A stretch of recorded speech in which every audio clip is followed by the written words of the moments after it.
来看开业超过120年新加坡的西天园饭店，头一代创办人伫19世纪尾为金门迁徙去成都，目前是汤和43岁第4代传人。除了持续雕刻的技艺，嘛创新经营的手路，结合旅游的体验甲文化教育，来打造新的经营模式。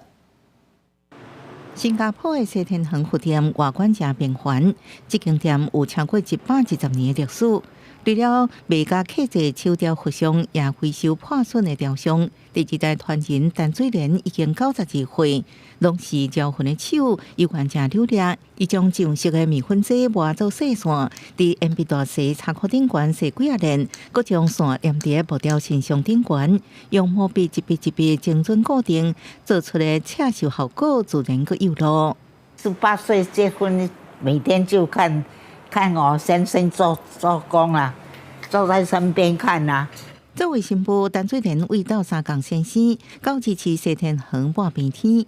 几年进前退休了后，由后生黄耀华接手到即马，完成一尊手雕的佛具，差不多需要1到3个月。平均卖差不多台票3万。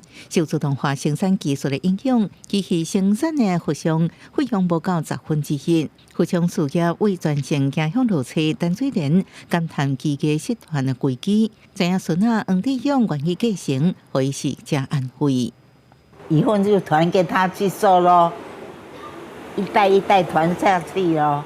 他也是有兴趣就可以这样做了，哦，不能勉强这样了哈，43岁黄志勇已经是新闻记者，自2017年等于故乡，甲兄弟共同继承西天园。伫店内大汉的黄志勇，深深知影信仰稳定人心的力量。以换绘笔工具，用另外一种创作形式，留下家族的印记，继续记录手雕佛像的历史。